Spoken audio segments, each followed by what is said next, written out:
Well, good evening, everyone. My name is Hannah Rolfe. I'm a Senior Assistant Director of Admissions at Hobart William Smith. I'm also a graduate of Hobart and William Smith, class of 2021, and a huge fan of our Global Education Department because it gave me the privilege of studying abroad in the spring of my junior year to Galway, Ireland. I actually loved my program so much that it inspired me as I was looking to master's programs to re-enroll in the University of Galway and complete a one-year Master of History program. So couldn't say more amazing things about our global education. But tonight I am thrilled to welcome all of you to our session. And I'm especially excited to introduce Colleen Cole, our Associate Director of Global Education, and Hannah Matthews, our Pre-Departure and Re-Entry Programming Coordinator tonight. And they will both be speaking and sharing insights about global education. I just want to let you all know that we're going to have time for questions at the end of the presentation, but you're also more than welcome to drop them in the chat as we go along, and we will do our best to address them. But thank you all so much for joining us. We're glad you're here, and I will turn it over to Colleen and Hannah. All right, so I'll get started. As Hannah said, I'm Colleen Cole. I'm the Associate Director of our Center for Global Education. So that's the office that houses all of our study abroad programs here at HWS. So within our office, everyone has had an international experience or experiences all across the world amongst our professional staff. And all of our professional staff have studied abroad ourselves for a semester, for a year, for multiple years in different forms. But my colleagues have really cool stories of their own study abroad times and how it shaped their lives in various ways to this point. So that's just a taste of all of the connections that we have in my team of colleagues here in the Center for Global Education, or CGE, as we call ourselves for short. Everyone has a lot to say about their global journeys amongst my colleagues and how it's shaped our lives personally and professionally and all sorts of things in between. For myself, I studied abroad in Copenhagen, Denmark, and it, of course, shaped my career, as you can probably tell by me being here tonight to talk to you about studying abroad. But it also shaped my identity. It shaped me personally. It gave me connections across the world that last to this day. I'm still regularly in touch with my host family that I lived with in Denmark and call them family, and they're always going to be part of my life. So the impacts here are huge. So we have lots of stories to share about that, but I'll remain focused with us for tonight as much as possible. So in telling you about that, I just wanted to start with that to show you how excited I am and my whole team is to share this kind of international journey with you as future HWS students. Studying abroad at HWS is a big part of the culture here. Over 60% of our students have a study abroad experience as part of their degree program here with us. To give you a sense of comparison of some of those numbers, nationally, less than 10% of college students in the US have a study abroad experience. So thinking about that, for semester study abroad programs or year-long study abroad programs, less than 4% of US college students have a study abroad experience of that length of time. So this is a really exciting thing that not all college students get to do. And being in a community where study abroad is so important to the majority of our students here and our colleagues and our faculty and our staff in different ways makes this a really exciting part of who you are as an HWS student and who you are as an HWS alum and beyond. Which Hannah mentioned earlier already. So just talking about those numbers gives you a sense of the importance of this for us at Hobart and William Smith. Walking around campus here, hopefully some of you can get to do that soon if you haven't visited us here in Geneva already. But as you're walking around on campus, we would definitely encourage you to talk to current students about their study abroad experiences. So again, thinking about the numbers of things, that averages out to about 2 out of every 3 students currently on campus will have already returned from studying abroad or getting ready to go on their study abroad experience. So ask them about what their personal experience has been like studying abroad and having that international experience in a different kind of classroom around the world. Um,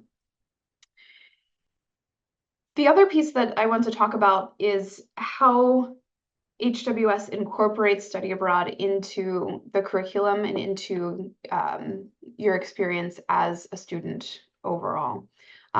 It's, like I said before, part of who you are as an HWS student.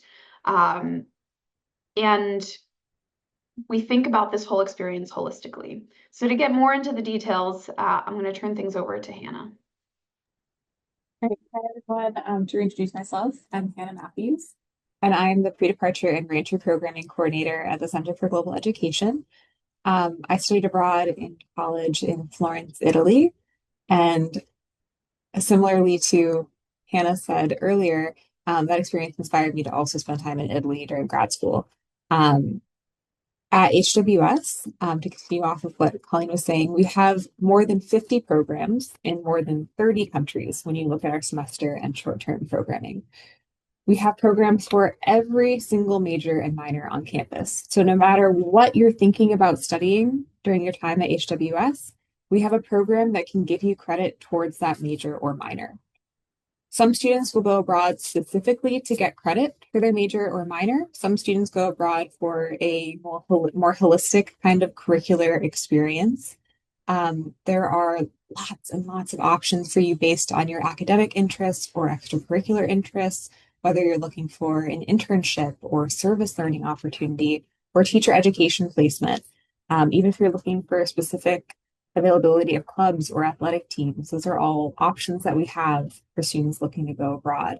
You can search on our website, which is global.hws.edu, and I think Hannah will drop that in the chat. And you can look on there and see all the different programs we offer, but you can also sort them by major or area of study or country or duration, academic year level, GPA requirement. All sorts of things are available to you on that website. Our programs fall into 3 really broad categories when we're talking about semester programs. We have our faculty-led programs. So in those options, students go abroad with a group of HWS students and a faculty member to a location abroad. This year, this academic year, we had faculty-led programs in Ireland, Italy, Australia, New Zealand, and Brazil. And next academic year, we're really excited to launch our first cohort of our sophomore Global Scholars Program in Nicosia, Cyprus. And this is a really exciting opportunity for first semester sophomores to spend a semester abroad during the fall semester of their sophomore year, creating a cohort, having this really enriching academic experience that we make sure is a 3-semester experience. So students are doing a series of workshops this semester. Once they're back on campus in the spring, they'll be doing what we're calling the Sophomore Salon series to continue that cohort and academic experience back on campus.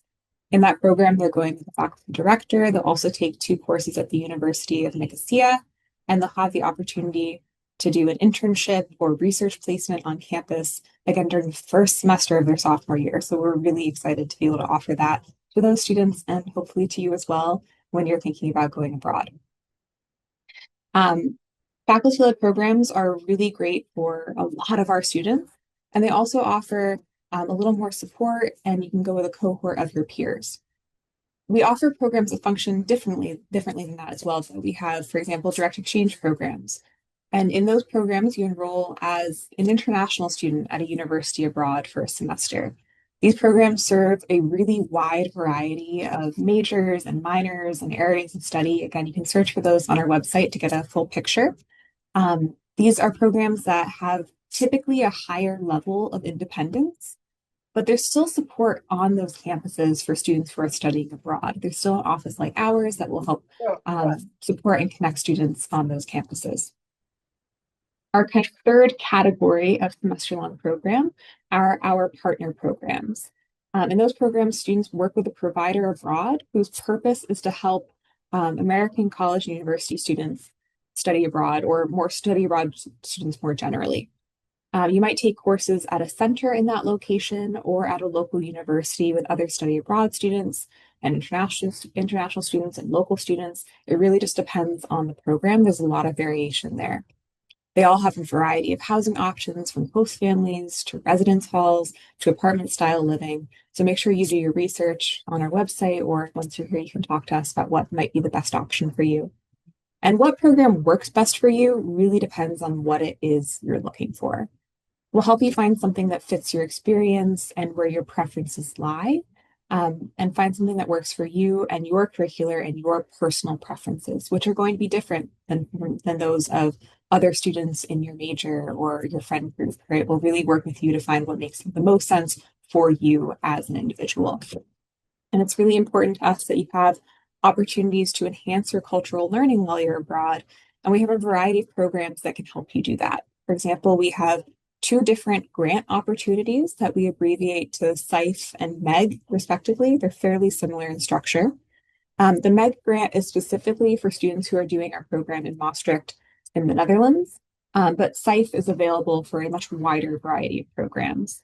Both offer funding for you to pursue a project based on your interests abroad to help you experience an aspect of the culture in your study abroad location or surrounding area, to help you answer a fundamental question or pursue an interest that you have. In addition to those grant-funded project-based opportunities, it's really important to note that for our semester-long programs, all of your financial aid travels with you when you go abroad. Any scholarships or need-based aid that you receive on campus, you will also receive while you are studying abroad. The one exception there is work study. That's not the case for our short-term programs, and Colleen will go into that a little bit more in detail. And if you want to know more about financial aid and scholarships, that link is also in the chat. There are no lack of options for semester programs, and there's certainly something available for everyone. And we really want to make sure that you're able to find a program that makes the most sense for you and fits your needs and interests. And with that, I'll turn things back over to Colleen. Okay, so switching gears from semester programs to short-term programs. The short-term programs at HWS are generally 3-week-long intensive courses. They would typically give you 1 HWS credit, so that is the equivalent of 1 semester-long course, all compressed into just 3 weeks. It goes by really quickly. Those short-term programs are offered in the J term, so that's the winter break between fall and spring semesters, and summertime as well, typically leaving just after the spring semester ends. There are a variety of options within that category of short-term programs, and the fun part about that is that the menu changes quite a bit, meaning there are many different rotating locations, different courses being taught, various faculty teaching some of the programs in faculty-led options, in addition to non-faculty-led options in the short-term time frame too. So there are too many to list and too many to talk about tonight, but similar to the finding your fit kind of topic that Hannah mentioned earlier, same thing applies to short-term programs. We want to find a program, if you're interested in the short-term study abroad category, that works well for you, for the holistic you. So to give you a sense of what we're doing for this summer as an idea of what a faculty-led short-term program is at HWS. This summer, we're sending a group of students to Mataram, Indonesia. So it's the island of Lombok. Many of you might be familiar with Bali as an island in Indonesia. Lombok is the next island over. A little bit less known compared to Bali. But in Mataram on Lombok Island, a professor in our religious studies department, Professor Anwar, will be leading a group to take a course called Culture, Community, and Sustainable Futures. So they're looking at a really interdisciplinary mix of how culture affects the formation of community, how that leads to topics of sustainability and kind of community development related topics, how religion influences identity. And that's really just the very surface level start of the things happening in that course.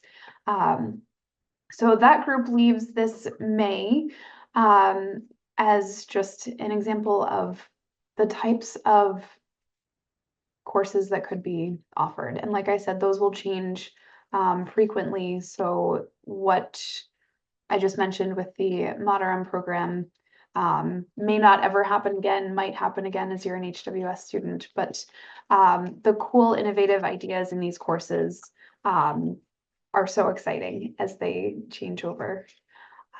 So the funding structure for short-term programs is also different than our semester programs that Hannah explained. For the short-term programs,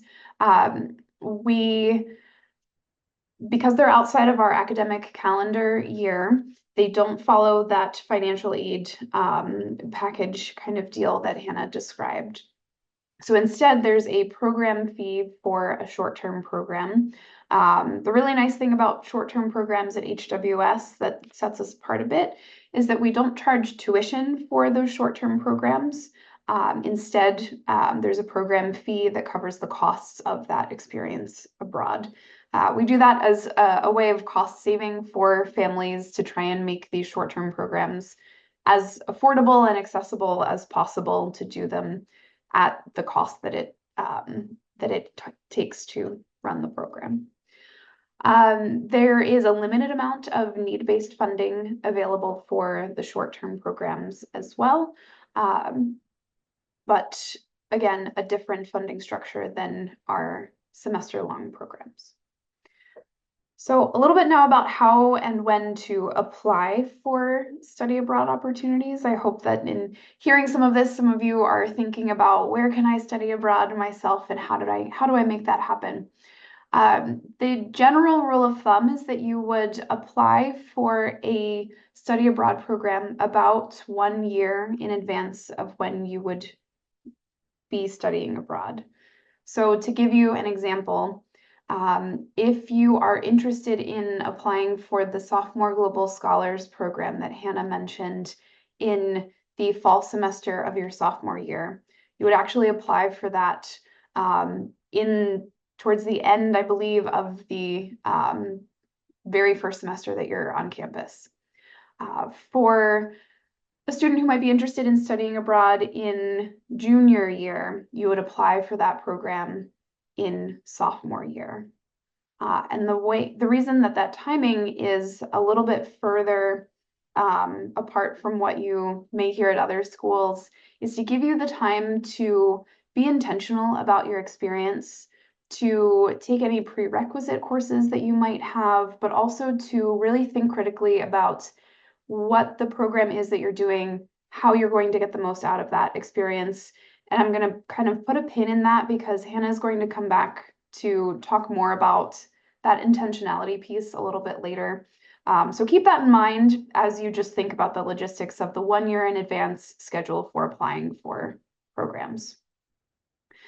So for short-term programs, the soonest you could go abroad would be the summer after your first year of college.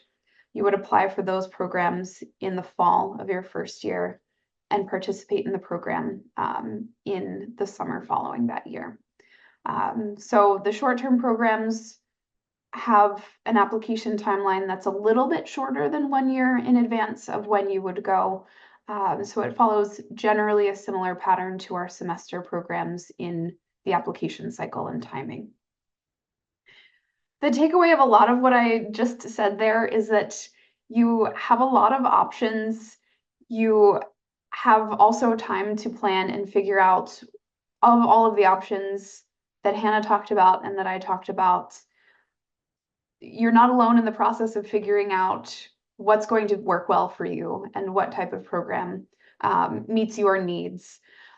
So we love to work with students to find how we can help you to match a program with you and where you're at and where your goals are going forward. So the next thing that we want to talk about is something that really is, I would say, our biggest pride point in the Center for Global Education here at HWS, and that's our pre-departure and reentry programming.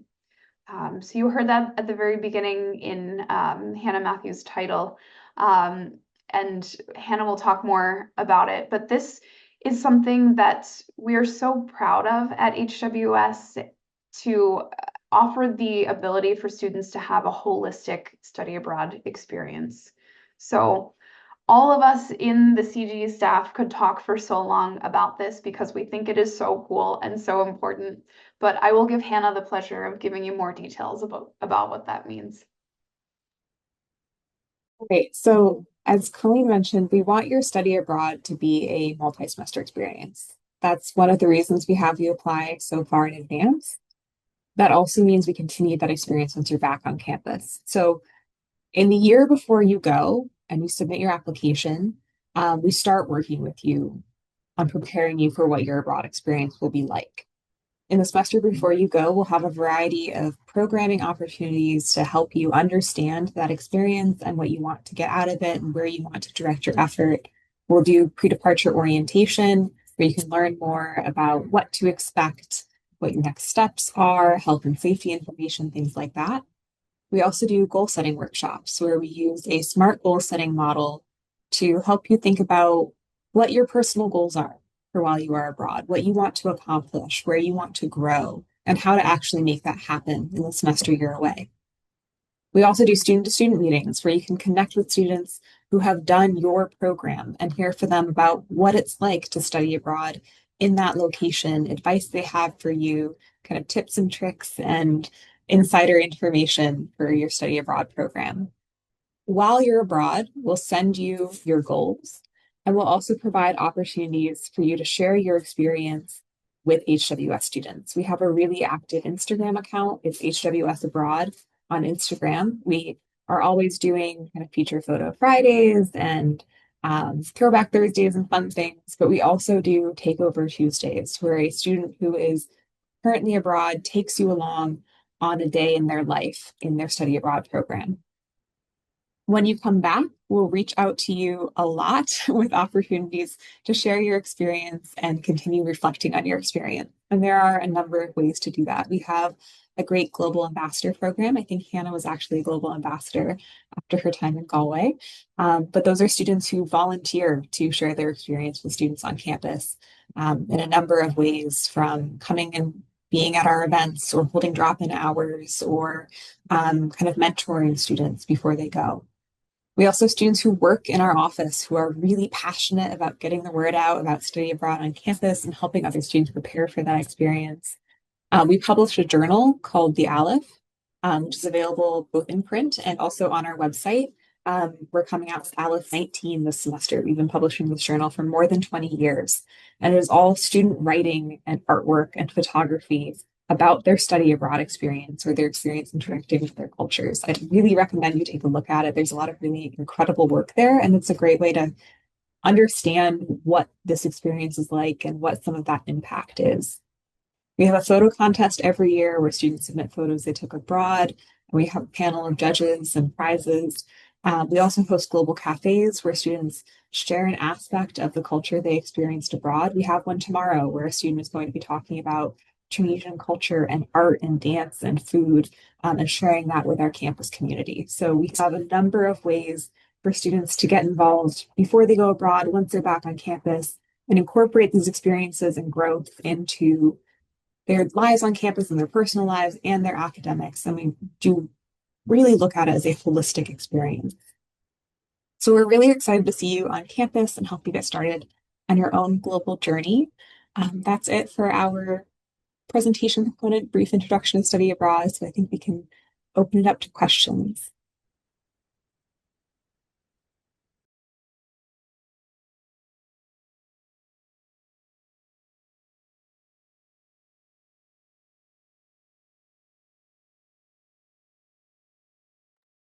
Guys can feel free to throw questions in the chat as well, and we'll read them out and answer them.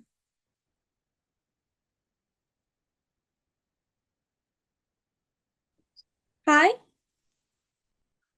Hi, my name is Sam. It's nice to meet you guys. So I'm planning on being a psychology major. So I was just kind of curious on what kind of opportunities there would be for a psychology major.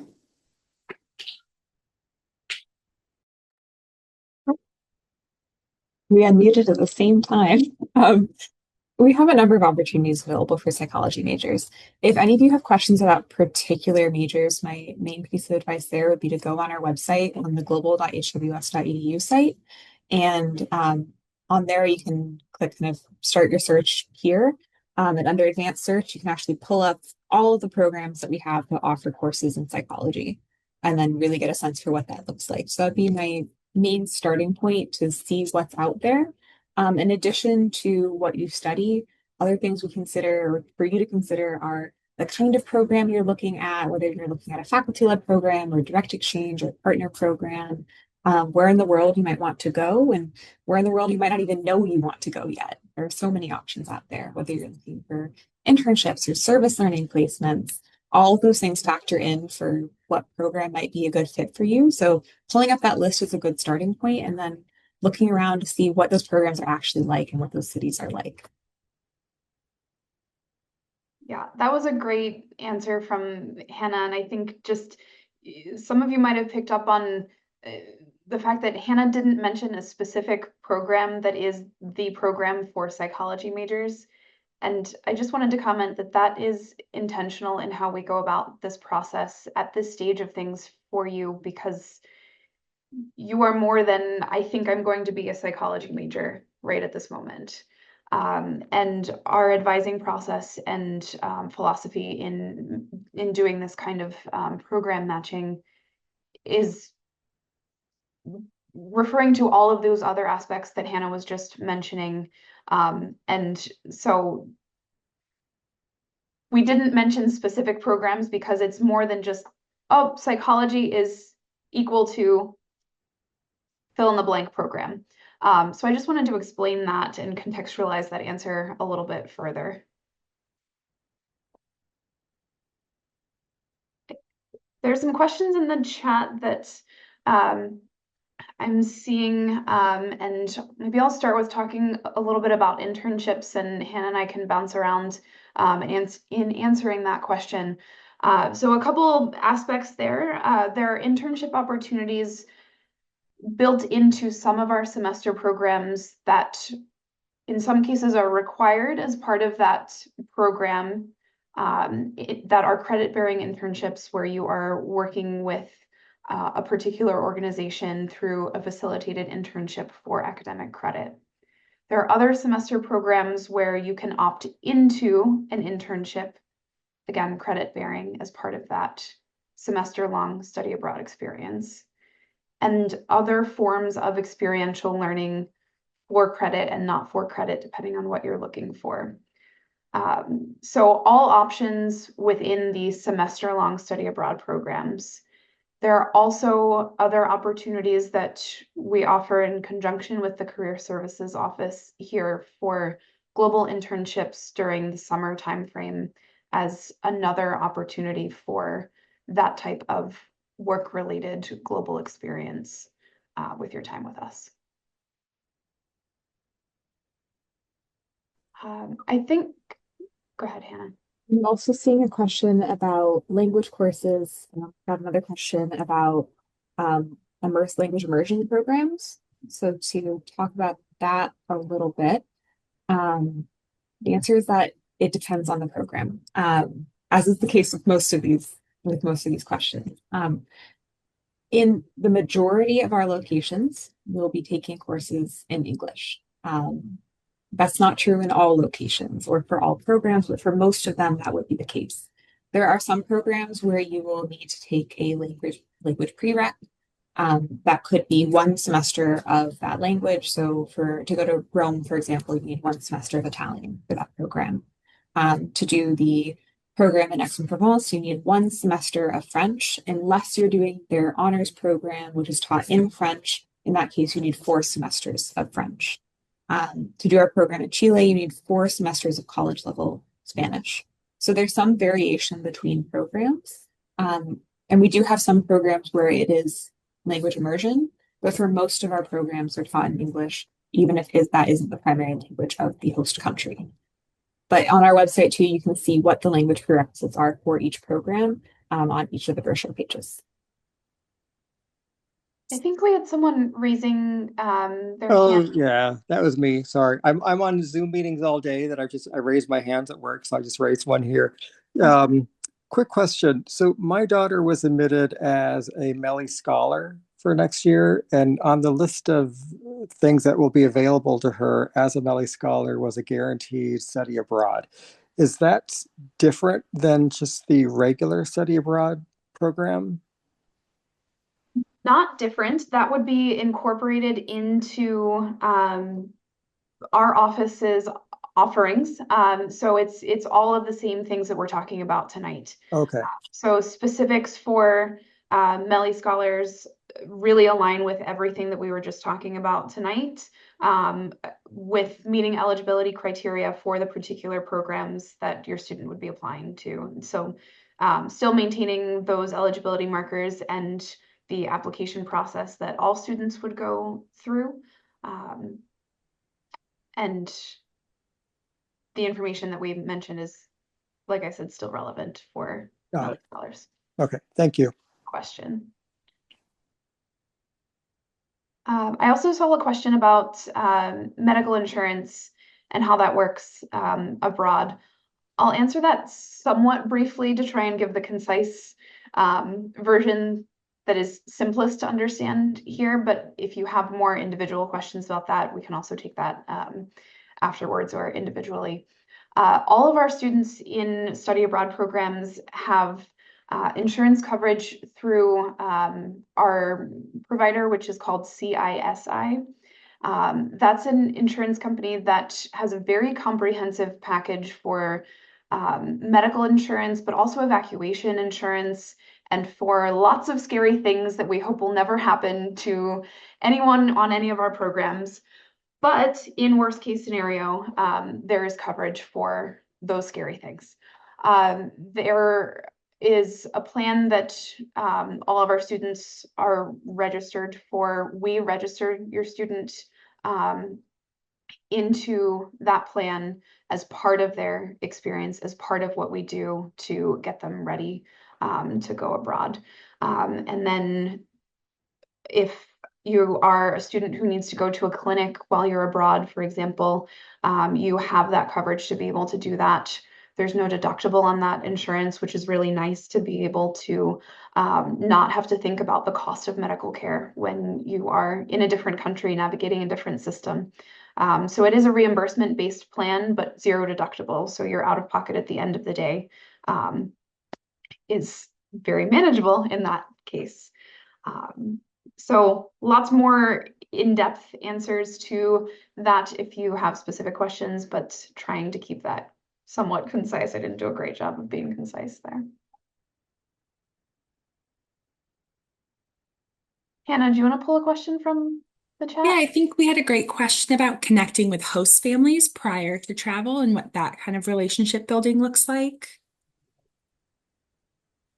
Sure. So we know that host families can be kind of a point of anxiety for some students, but they're also one of the best ways to really understand what it's like to live in a culture. And many of our programs do have host families as an option or as the option for housing for that program. In those cases, students fill out a host family questionnaire before they're matched with a host family, and it really is a matching process to make sure you're being put with a family that can accommodate your needs and that would be a good fit for you. And the folks on the ground for that program always vet the families and are pretty careful there to make sure that they are an appropriate host family and the right place for you to be. And they're also a great resource if there's any friction. They can mediate conversations or, if necessary, move students too. So it's great to be in communication with them. In terms of contact with the host family, I believe it just depends on the program. In many of these programs, you're meeting them once you're there, but there is still that questionnaire process and that matching process to make sure it's a good fit for you. You might have some contact with your host family before departure. Typically, it's not more than a couple of weeks before you get there, which is again part of that process to make sure that everything is aligned well to be the best fit for you as a student with that host family. Also seeing some questions about fitting study abroad in with more structured majors. For some majors, it can take more planning than with others, but we still have programs that will work for every major on campus. So it's really important to talk to your advisor early in a lot of those majors to say, hey, I'm really interested in studying abroad at some point in my time here. Can we talk now about when would make the most sense for me to do that? How should I structure my curriculum to make sure I can make that happen? And looking, or even starting to look at programs that might work for that major or minor. And our faculty are really great about helping you figure that out. And our process also has a strong focus on that. Once you're accepted to a program, you'll actually fill out an academic advising form where you map out every course you've taken and every course you will take to make sure you're on track to graduate with your degree. This question asker also asked about educational studies. We have a lot of great programs for educational studies. In fact, our program in Auckland, New Zealand in spring next year is our education studies focused faculty-led program. We have other programs that also work really well for education studies, but in that program, for example, you're taking an education studies course and you're also doing an internship school placement to do a school teaching placement. So it's definitely an option, but it can take some planning depending on the major.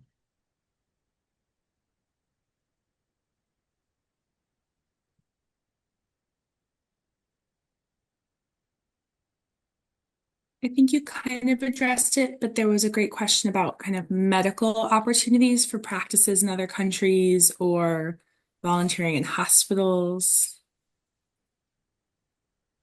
So that's one that is definitely possible and very specific to the particular programs that offer those healthcare experiences. So it can look like a few different things. I'll give you an example of one program that I'm thinking of that has a comparative healthcare systems course as part of the semester program. And in that course, as part of the class, students would be going to a hospital setting and kind of shadowing their teacher who is teaching their class, but is also a physician and working in the hospital and getting a sense of what that is like. So that's just one example of what that could look like tied to a course. Other options are potentially more volunteer-based, but typically tied to the classroom in some way, or tied to an internship experience that is facilitated through a healthcare kind of setting. So again, I didn't give super specific examples there because a lot of these questions are very individual and dependent on the particular program in the particular semester and the particular goals of what each student is looking for with these. So again, a lot of these things are possible, and it's sort of the very niche answers to individual things. So we're happy to work with you also separately to get more clear answers to some of these specific questions. I'm also seeing a question about developing your own study abroad experience or doing a program that is not on our list. For semester-long programs, to do a non-HWS program is an appeals process. So you have to submit a proposal, and in that proposal, you have to prove that your degree requirements and academic needs cannot be met by any of our approved HWS study abroad programs. So it's not enough to really prefer another location. You have to, in that appeals process, prove that none of the programs that we're offering will fill your needs. And then there's an appeals process. It's competitive, and there are limited slots each semester. And if your petition is approved, it's also important to note that institutional aid from HWS will not apply for that program. So those are all things to consider. That policy is outlined more fully on our website. I just put the link in the chat if you want to see that in more detail. So it's an appeals process. It happens sometimes, but it's fairly uncommon.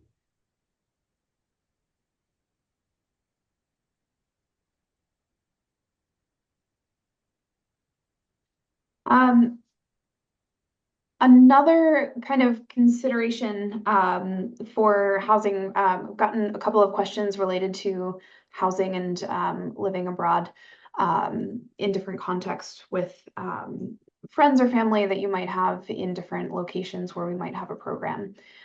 In those situations, typically students are living wherever students are living that's kind of assigned for that program, as opposed to having independent housing with friends or family members in that city abroad.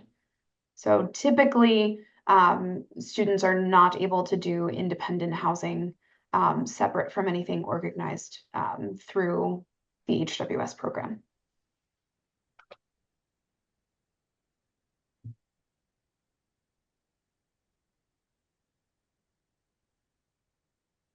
Trying to see what questions we might have missed here.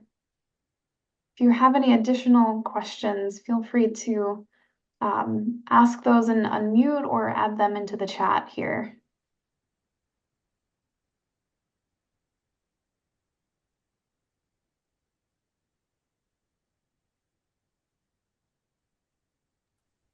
Just a really quick question. This is Stefan again from Nashville.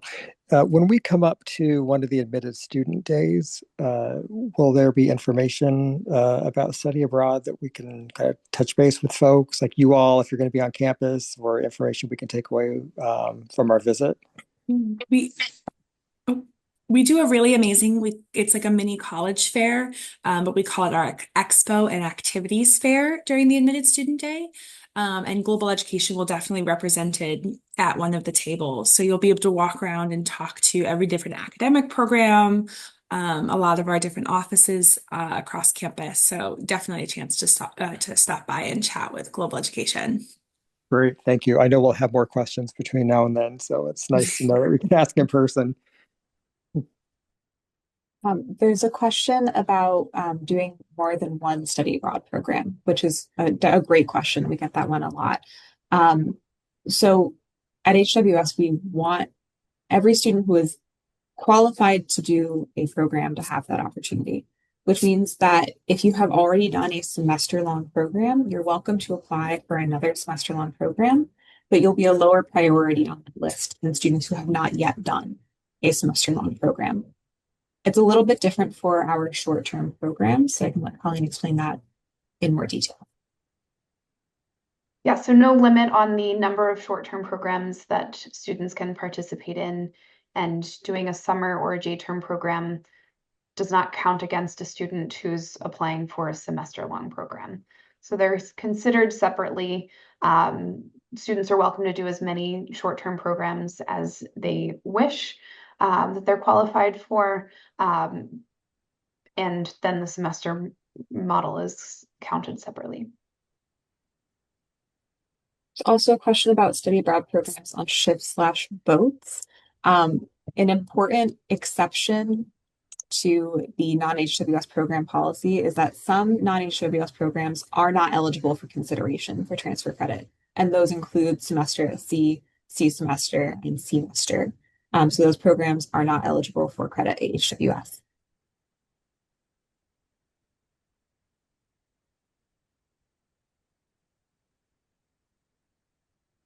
So at the Accepted Students Day as well, where our staff and some students who have had study abroad experiences will be there specifically to talk with you at tables. We can also answer some of these more individual questions that might be case specific to you while you're here in person. So happy to do that as we're able to have the one-on-one conversations at the accepted student days for sure there. We should also have some of the ALIF journals that Hannah mentioned earlier, which is a really neat thing to take home and just read through to get a glimpse of what your experience could look like in different locations. So can look forward to picking up one of those in person too. If we don't have any further questions, that kind of leads me into admitted student days. If you haven't yet registered, we have 4 coming up this spring. Our first is February 28th. We also have one on March 28th, and then we have 2 in April on the 11th and on the 18th. Beyond just coming for the Saturday admitted student day, getting to sit in a sample class, going to that expo fair I mentioned, we do a lot of great programming on Friday nights before.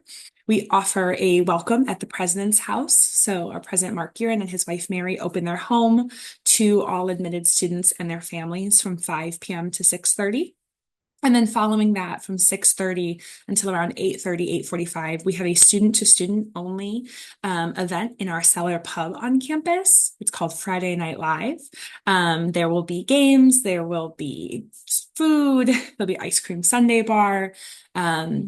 It's a great time to connect with your peers, hang out one-on-one or in small groups and get to know your fellow admitted students. So a lot of other reasons to come and visit campus beyond just that admitted student day. So if anyone has questions about that, feel free to reach out. I put my email in the chat, as well as you can directly reach out to your admissions counselor. But yeah, if anyone has any other further questions, our emails are all in there. And I thank you all so much for joining us this evening.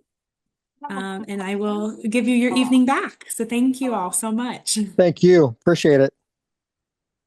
Thank you. Thanks, everyone. Hannah, I have a quick question. Thank you. Hello?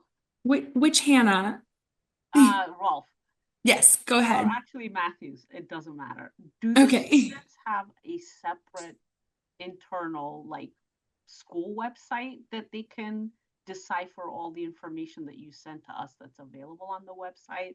That's maybe a little bit clearer, you know what I mean, of which program is short term, you know, semester based and kind of categorized, especially for the freshmen and early students that come in.